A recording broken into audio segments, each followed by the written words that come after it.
चलिए फोकस करेंगे। जैसा मैं कह रही थी, होजरी और अपैरल मार्केट की दिग्गज कंपनी डॉलर इंडस्ट्रीज, ये कंपनी के बारे में अगर मैं आपको बताऊं तो ये फुल्ली इंटीग्रेटेड प्रोडक्शन यूनिट वाली देश की इकलौती होजरी एंड नेटवेयर कंपनी है।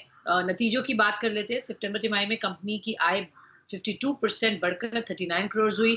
मुनाफा ऑलमोस्ट 100% बढ़ा है, 44 करोड़ रुपीस।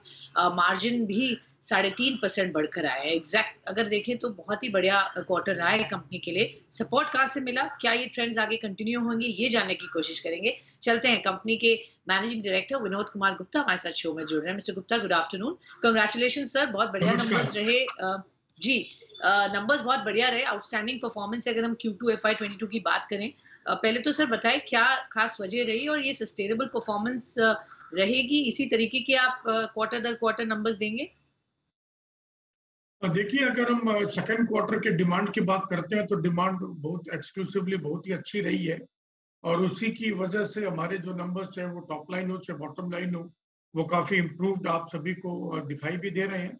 और हमारी ऐसी राय है कि आने वाले समय में भी हम इस ग्रोथ पाथ को मेंटेन करते हुए आगे बढ़ेंगे। जैसा कि कंपनी ने लक्ष्य बनाया है कि मार्च 2025 तक हमें 2000 करोड़ का टर्नओवर टॉप लाइन तक पहुंचना है, जिसके लिए मिनिमम 15 से 18% प्रति वर्ष ग्रोथ रेट हमको मेंटेन करके चलना होगा। कंपनी उसी ट्रेजेक्टरी पाथ पे अपने आप को अग्रसर पाते हुए इसको अचीव करने की कोशिश कर रही है और सपोर्ट भी हमें बाजार से पूरी तरह मिल रहा है। और बाजार में आज के दिन प्रोडक्ट्स की बहुत अच्छी डिमांड है। और अगर हम बात करते हैं विंटर वियर की, तो विंटर वियर जैसे सीजन बहुत अच्छा चल रहा है। नॉर्थ में ठंड बहुत अच्छी पड़ रही है इस समय, तो विंटर का सीजन भी ऐसी उम्मीद की जा रही है कि हमारे लिए बहुत ही ओके, फ्रूटफुल होगा। ओके, इसके अलावा ओके। पैंडेमिक में जिस प्रकार जी जी, श्योर सर। तो आप कह रहे हैं ये परफॉर्मेंस आप कंटिन्यू कर सकते हैं, डिमांड बहुत अच्छी है, पैरामीटर्स बढ़िया दिख रहे हैं और आपने जो एक टारगेट सेट किया है 15 से 18% वहां पर आपको ग्रोथ देखनी होगी to be able to reach that top line number जो आपने अभी हमें बताया सर। चेंज इज गुड, जो एकदम आपने सही। अपना मंत्र, जी, मंत्र रखा है फॉर सक्सेस। आपके first page of your annual report has it sir. तो क्लियरली जो आप कह रहे हैं उसको अचीव कैसे करेंगे ये देखने वाली बात है। डिमांड तो अभी आपको फेवर कर रही है, उसके अलावा क्या स्टेप्स लेंगे to to reach that number sir? Expansion के पॉइंट ऑफ व्यू से आप कितने गियर्ड अप हैं? क्या नए प्रोडक्ट्स और लाइन ऑफ प्रोडक्ट्स पर आप फोकस करेंगे जहां डिमांड बेहतर है, मार्जिन्स बेहतर आए?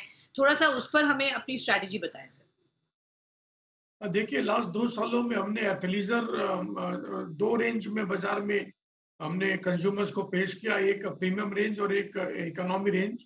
वो एथलीजर और कैजुअल बियर का जो मार्केट है पेंडेमिक की वजह से बहुत ही अच्छा रिजल्ट हमें दे रहा है और हमारी ग्रोथ रेट भी उसमें प्रति वर्ष 100% से ऊपर है। इसकी रेंज को हम एक्सपेंड कर रहे हैं ताकि आज जो भी जनता की डिमांड है इन सभी प्रोडक्ट्स को लेकर वो हम उसको पूरी कर सके। इसके अलावा हमारे पास जो मिस्सी में जो फीमेल ब्रांड है हमारा, उसमें भी हम लॉन्जरी लेकर बहुत जल्दी बाजार में उतरने वाले हैं। उसके प्रोडक्ट्स लगभग हमने तैयार कर लिए हैं। Photoshoot, advertisement plan, marketing spend, उसकी सारी तैयारी हो चुकी है। ये प्रोडक्ट बहुत जल्दी बाजार में हम लॉन्च करेंगे। तो हमारा मेन मकसद अभी अपने प्रोडक्ट बुके को एक्सपेंड करना है और आने वाले कुछ महीनों में ही आप देखेंगे कि हमारे जो ये बुके है वो हमने बहुत ब्रॉड कर लिया, जिससे कि जो हमारा जो ग्रोथ ट्रेजेक्टरी पाथ है उसको हम आराम से अचीव करते हुए आगे जा सकें। ओके, तो काफी कुछ एक्साइटिंग प्रोडक्ट्स और नए वर्टिकल्स में आप एंटर करने की कोशिश कर रहे हैं। आप कुछ नए एरियाज जो आप बोल रहे हैं इनोवेयर स्पेशली उस एरिया में प्रोडक्ट्स हैं सर। किस तरीके की प्राइसिंग एंड कंपटीशन आप कैसे देखते हैं? और एक्सपेंशन के पॉइंट ऑफ व्यू से अगर मैं चाहूँ तो ये जानना चाहूंगी कि आप कौन से और मार्केट्स में एंटर करने की कोशिश करेंगे जहां आपको लगता है आपकी पेनिट्रेशन इतनी नहीं है और अपॉर्चुनिटी बहुत है? देखिए, इसमें एक सबसे बड़ा हमने एक प्रोजेक्ट लक्ष्य लॉन्च किया हुआ है। लगभग 2 वर्ष पूर्व ही हमने लॉन्च किया था। उसके बाद पेंडेमिक की वजह से उसमें थोड़े अप्स एंड डाउन्स होते रहे। वो लक्ष्य प्रोजेक्ट के तहत हम नए नए डिस्ट्रीब्यूटर्स उन जगहों पर पहले बना रहे हैं जिन जगहों पर हमारे प्रोडक्ट की सप्लाई खूब हमारी सप्लाई नहीं कह सकते, डिस्ट्रीब्यूटर अपॉइंटमेंट हमारा नहीं था। जैसे ऑलरेडी हमारा साउथ कमजोर है, साउथ में हम लक्ष्य प्रोजेक्ट के तहत नए नए डिस्ट्रीब्यूटर्स को अपॉइंट करते हुए रिटेल बेस को बढ़ाने का काम हमने शुरू किया हुआ है। और इस प्रोजेक्ट लॉन्च के तहत लगभग हमने 50,000 नए काउंटर्स हमने अपने प्रोडक्ट के एमबीओज ऐड भी किए हैं। तो अभी भी भारत बहुत बड़ा है और ऐसा नहीं है कि हम एग्जैक्टली सभी जगहों पर हम अपने प्रोडक्ट को लेकर उपस्थित है या हमारे डिस्ट्रीब्यूटर है। डिस्ट्रीब्यूटर बेस हमारा करीब 1 साल पहले 800 डिस्ट्रीब्यूटर्स का था, उसको बढ़ा के हमने करीब 1200 डिस्ट्रीब्यूटर्स का बेस कर लिया है। और जिस तरह से हमारे डिस्ट्रीब्यूटर बेस बढ़ रहे हैं, तो निश्चित रूप से प्रोडक्ट की डिमांड जहां हम पहले पहुंच नहीं पा रहे थे, वहां पे भी हम अपने प्रोडक्ट को पहुंचा पा रहे हैं, जिससे कि जो हमारा मार्केटिंग स्पेंड है वो इकोनॉमिकल होता नजर आ रहा है। Okay, sure. सो डिस्ट्रीब्यूशन पर खास फोकस है और southern part of the country में जहाँ आपकी अभी प्रेजेंस इतनी नहीं है, वहाँ आपका आगे फोकस होगा, वहाँ आप अपॉइंट कर रहे हैं और dealers and distribution network. Sir, prices की बात करना चाहूंगी। मैंने देखा ऑफ कोर्स आपने 2 बार ऑलरेडी प्राइसेस बढ़ाए इस साल, रॉ मटेरियल प्राइसेस बढ़े हैं, क्या आगे भी प्राइस हाइक होने की गुंजाइश है? और राइजिंग कॉटन प्राइसेस पर आपका क्या टेक है सर, क्योंकि कॉटन यार्न प्राइसेस ऑलमोस्ट 20% बढ़ गए हैं अगर लास्ट 3 महीने की बात करें तो। देखिए, आपका कहना एकदम सही है। कॉटन में जबरदस्त तेजी आई हुई है, 20% के ऊपर भाव बढ़ चुके हैं। और इस भाव को लेकर इस वर्ष में अगर अपनी प्राइसिंग पॉलिसी की आपसे बात करूं, तो एक बार हमने अप्रैल में अपने प्राइसेस को रिवाइज किया था, उसके बाद वापस हमने सितंबर में अपने प्राइसेस को रिवाइज किया, और तीसरी बार 1 तारीख यानी परसों से वापस हम अपने प्राइसेस को रिवाइज करने जा रहे हैं। जो कॉटन प्राइसेस जो 20% बढ़े हुए हैं, वो अभी वर्तमान में ऐसा महसूस हो रहा है कि वो अभी फिलहाल स्थिर रहेगा, और ज्यादा तेजी की उम्मीद नहीं है, लेकिन गिरावट की भी कोई उम्मीद नहीं है। ऐसा कॉटन मार्केट में देखा जा रहा है कि लगभग फरवरी के महीने तक, जब तक कि एक्सपोर्ट की डिमांड भारत से बहुत अच्छी निकल कर आ रही है, तो ये कॉटन के प्राइसेस में कोई भी गिरावट या यार्न के प्राइसेस में कोई भी गिरावट महसूस नजर नहीं हो रही है। तो तीसरी बार हम लोग 1 दिसंबर से अपने प्राइसेस को रिवाइज करने जा रहे हैं, लगभग 12% से। तो ये जो 12% से जो हम अपने प्राइसेस रिवाइज करेंगे, तो उससे ये जो भी हमारे रॉ मटेरियल में जो तेजी आई हुई है, चाहे वो कॉटन हो, चाहे प्रोसेसिंग चार्जेस हो, चाहे और दूसरे पैकेजिंग कॉस्ट हमारे जो इंक्रीज हो गए हैं, इन जी, सभी को जी, वो जी। टेक केयर कर लेगा। ओके, तो 12% की प्राइस हाइक आप 1 तारीख से करने जा रहे हैं to cover up the rise in the raw material prices. Sir, ये बड़ी बात है करेक्ट। जो आपने बताई। तीसरी बार इस साल प्राइस बढ़ रही है अगर हम देखते हैं। ठीक है सर। 15% आपका मार्केट शेयर है इंडियन इंडियन हॉइजरी इंडस्ट्री। किस तरीके का ग्रोथ चार्ट वहां आप देख रहे हैं? किस तरीके का मार्केट शेयर एब्जॉर्प्शन देखेंगे? बहुत सारे अनऑर्गेनाइज्ड प्लेयर्स भी सर इस स्पेस में अब बढ़ रहे हैं। ये सेगमेंट काफी फ्रैगमेंटेड है। जनरली कंपटीशन ऑब्वियसली स्ट्रांग है यहाँ पर। तो मैं ये जानना चाहूंगी वहां पर आपके क्या प्लान्स हैं, और साथ साथ में एक्सपोर्ट की बात की, आप ऑलरेडी 13 से ज्यादा कंट्रीज में एक्सपोर्ट करते हैं। इस पर ग्लोबल सिचुएशन कैसी है? एक्सपोर्ट मार्केट्स कितने प्रॉमिसिंग दिख रहे हैं, या आपको लगता है ज्यादातर ग्रोथ आपकी डोमेस्टिक मार्केट की डिमांड से ही आएगी?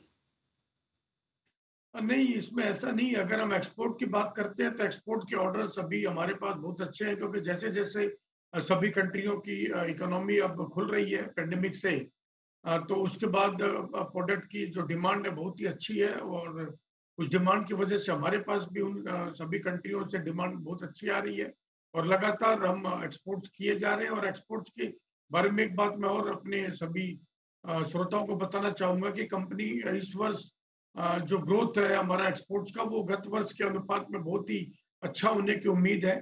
लगभग हम उम्मीद कर रहे हैं कि 35 से 40% का ग्रोथ हम इस वर्ष अचीव करेंगे लास्ट ईयर के नंबर्स के ऊपर।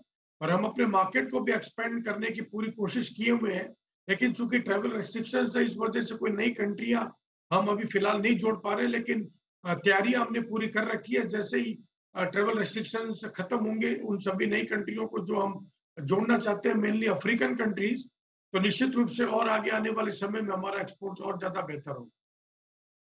अफ्रीका के लिए थोड़ा-सा रुकना पड़ेगा बिकॉज़ वहाँ पे वायरस की जो कंसर्न्स हैं उसको देखते हुए शायद वहाँ पर अभी फ़ोकस नहीं होगा। बट क्विकली सर, जेवीज़ आप हमेशा टाई-अप्स की बात करते हैं। पेपे जीन्स के साथ आपका जेवी है। किस तरीके का ट्रैक्शन वहाँ मिल रहा है? और भी कैसे टाई-अप्स आप देखेंगे आगे आने वाले समय में? और मैन्युफैक्चरिंग इस वक़्त कितनी बढ़ाने की बात करें? जैसे आप कह रहे हैं, आप अगर ग्रोथ कि आपने जो लक्ष्य रखा है, एक प्रोजेक्ट लक्ष्य भी आपने बनाया है, एक्सक्लूसिव ब्रांड आउटलेट पहला इनॉग्रेट किया in the month of October, उसमें किस तरीके के आपको रिस्पांस मिले? सो क्लियरली ये जो आप एक चर्न, एक नया ट्रांसफॉर्मेशन लाने की कोशिश करें कंपनी में, आगे जेवीज को लेकर अपॉर्चुनिटीज ग्लोबल मार्केट्स में लेकर क्या दिख रही है सर? ऐसा है, पेपे जीन्स के साथ जो हमारा जेवी था उसमें ऑलरेडी हमने मार्केट को इन्फॉर्म भी किया है कि पेपे जीन्स यूरोप जो उसमें हमारे साथ 50-50 पार्टनर थे, वो एग्जिट कर गए हैं। उसकी जगह पर एक नया पार्टनर गोल्ड ब्रांड्स एक सिंगापुर की कंपनी है, स्टार्टअप है, उन्होंने हमारे इस जेवी में पेपे जीन्स को रिप्लेस किया है। और आने वाले समय में हमारी ये कोशिश जारी है लगातार कि इस जेवी कंपनी में हम पेपे जीन्स के अलावा और भी काफी ब्रांड्स को हम उस कंपनी में लेकर आएंगे और इस कंपनी का जो पूरा पोर्टफोलियो है उसको हम पूरा चेंज करेंगे। तो बहुत ही इंटरेस्टिंग आगे प्लान्स दिख रहे हैं सर। डिमांड भी जबरदस्त है, चाहे वो इंडिया मार्केट्स की करे या ग्लोबल। तो ये है डॉलर इंडस्ट्रीज के मैनेजमेंट, मिस्टर गुप्ता हमारे साथ बातचीत करते हुए। बहुत बहुत शुक्रिया सर हमें समय देने के लिए।